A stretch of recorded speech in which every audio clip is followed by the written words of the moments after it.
He had intestinal fortitude. I said, that's what I want to do. I went off and joined the Marine Corps. I wanted the action. The first time I got shot at, I remember looking at my watch and I says, man, this time last year I was in English class. I fought several times in the Middle East, Desert Shield, Desert Storm, South America, Philippines, Somalia. I think the worst things that I have seen is dead children. I had to suck it up. I had to be there for my guys. Each one of those teardrops stands for a confirmed kill. I stopped adding after 26.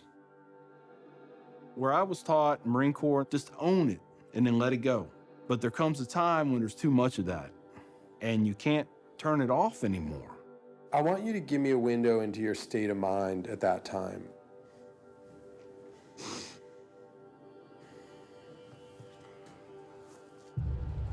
One time, my wife and I went to a DSW, and I saw in the distance these two women in black burqas in my store. I cried as I prayed for enough strength to go over there and break both their necks. I was just angry. I was just full of hate, and it just fed off itself. At that point, I was drinking a half-gallon of vodka every 2 days. I had devised a plan, create my own IED, homemade bomb, and I was gonna set it off right outside the Muncie Islamic Center. 200 plus killed or injured. That was the plan. I saw an opportunity to do one last thing for my country. This was my rationale. I knew I would end up in a federal prison with a needle in my arm. I didn't care. My hatred of Islam, it was the only thing that was keeping me alive. So one day my daughter comes home, second grade maybe.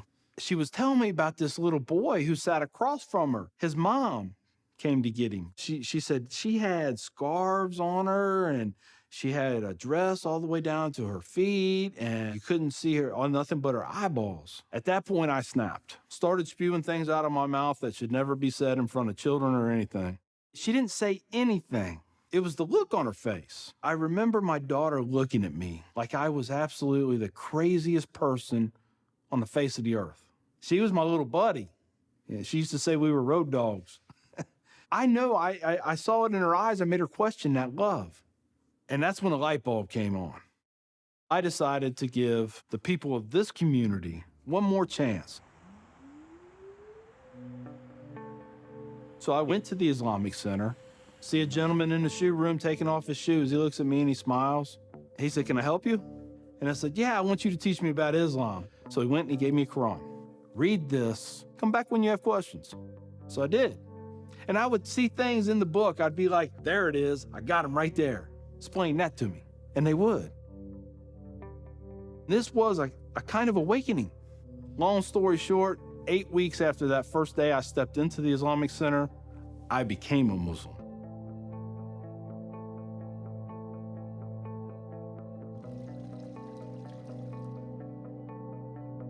I'm a Muslim, a veteran, and a proud American. I had learned that I was completely wrong about everything that I felt. You know, Judaism had a message, Christianity had a message, Islam had a message. Funny thing is, though, it was the same message. It was about peace, and it was about love. Please join me in welcoming Mr. McKinney. My big thing is now to stop the hate. Nothing good has ever come out of hatred. I've done too many things. I've hurt a lot of people. I have to live with that. But if I can stop somebody else on the path of non-forgiveness, I won.